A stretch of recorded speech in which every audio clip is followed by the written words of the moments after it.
Bonjour et bienvenue à tous dans Focus Entreprise, votre émission digitale diffusée sur bfmbusiness.com. Aujourd'hui, je reçois Gaël Minier et Guillaume Angerand. Ils sont cofondateurs de G&G Bootwash, une entreprise qui est spécialisée dans la distribution pour le nautisme de technologies innovantes tournées vers la protection de l'environnement. Bonjour Gaël Minier. Bonjour. Bonjour Guillaume Angerand. Bonjour. Bienvenue à tous les deux. Alors vous vous êtes rencontrés dans une grande entreprise aéronautique, mais c'est lors d'une navigation commune en Méditerranée qu'est née l'idée de lancer finalement votre propre entreprise, G&G Bootwash. L'idée c'était un petit peu de concilier votre passion pour la mer et en même temps pour la protection de l'environnement, et ce grâce à des technologies innovantes destinées au nautisme. Guillaume, quelles sont les problématiques liées au nautisme en matière de protection de l'environnement ? Alors les problématiques, il y en a plusieurs types. Là aujourd'hui on va se concentrer sur deux types principaux. Le premier c'est sur les émissions toxiques qui proviennent des carènes des bateaux. Il faut savoir que les bateaux, en grande majorité, utilisent des peintures anti-fouling lors des actions qu'on appelle du carénage, qui permettent en fait d'optimiser la glisse et du coup d'être plus rapide et manœuvrant. Le problème, ces peintures sont toxiques. Exactement. Le problème, c'est qu'elles sont là pour limiter que la vie s'accroche sur les coques, et donc elles relâchent notamment des biocides, mais aussi d'autres déchets toxiques qui vont avoir impacté les écosystèmes. Autre problème, le gaspillage d'eau. Alors le gaspillage d'eau, oui, c'est vrai que le monde portuaire en général, que ce soit les ports eux-mêmes, mais aussi les chantiers navals ou les loueurs de bateaux, utilisent énormément d'eau douce, notamment pour ces bateaux, mais aussi pour d'autres applications qu'on verra plus tard.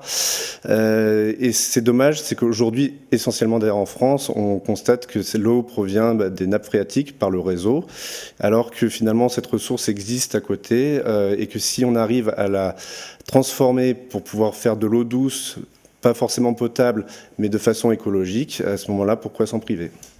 Et donc justement, pour répondre à ces problématiques, vous distribuez deux solutions innovantes distinctes. Alors, attaquons-nous à la première. Ce sont des unités de dessalement à énergie solaire, c'est ça ? C'est exactement ça. Donc on distribue ces unités qui sont capables de produire entre 1 mètre cube par jour jusqu'à 20 000 mètres cubes par jour. Et ces unités, elles ont la particularité de pouvoir fonctionner 100% au solaire et sans batterie. Donc elles ont un aspect vertueux pour l'environnement, parce qu'on n'a pas de production de batterie associée, et on n'a pas d'émission de CO2 au moment où on vient produire l'eau douce. Et ensuite, cette eau douce, elle est effectivement utilisée, comme le disait Guillaume, pour toutes les activités portuaires ou pour les chantiers navals. Les applications concrètes, par exemple? Alors ça va par exemple du lavage de bateaux au WC, à l'arrosage des espaces verts. Donc il y a vraiment différentes activités qui peuvent amener à une consommation d'eau douce. L'idée c'est de créer des projets en local pour éviter de consommer de l'eau des nappes phréatiques comme Guillaume vous l'expliquait. Vraiment des petites unités qui fournissent l'eau à un endroit. Et l'objet c'est de prendre de l'eau de mer, de la dessaler, pour en faire de l'eau douce. Et on a également, en sortie de nos unités de dessalement, deux choses. Donc cette eau douce, cette fameuse eau douce, et également de l'eau sursalée. Et cette eau sursalée, l'objectif de le faire avec du solaire, c'est aussi de pouvoir la diluer avant de la réintroduire dans l'environnement pour éviter de venir endommager les écosystèmes. Deuxième technologie innovante, les stations de carénage écologiques à flot. Alors, cette technologie qui nous vient de Suède, dont nous sommes les importateurs, donc une solution déjà qui existe dans une dizaine de pays dans le monde depuis une dizaine d'années. Donc c'est une technique reconnue, éprouvée. Reconnue et éprouvée, effectivement, avec plus de 100 000 lavages. Alors le principe est assez simple, c'est un peu comme quand on va nettoyer sa voiture au car wash. Vraiment donc un principe où on va brosser les coques de bateau, mais aussi les quilles d'ailleurs, sans utiliser aucun produit chimique ni produit tout court d'ailleurs. On utilise l'eau du bassin. Donc la station, elle, se compose avec une aire d'accueil qui est du ponton flottant en forme de U. En dessous, on a un bassin de rétention qui va permettre de récupérer les déchets qui pourraient être produits par l'action de nettoyage, surtout pour éviter qu'ils repartent en mer. Et donc pour ça, on a une porte hydraulique à la fin du ponton qui s'ouvre de façon bien verticale pour éviter tout échange d'eau entre l'intérieur et l'extérieur. Alors, il faut savoir que en gros, un lavage dure entre 15 et 20 minutes tout en restant à flot. Le marin reste d'ailleurs sur son bateau, donc avec un côté vraiment très pratique. Mais évidemment, ce qui nous intéresse aujourd'hui, c'est l'aspect écologique de cette solution. C'est qu'en faisant finalement un nettoyage régulier, plus besoin de peinture, puisqu'on vient régulièrement remettre la coque avec une glisse optimale.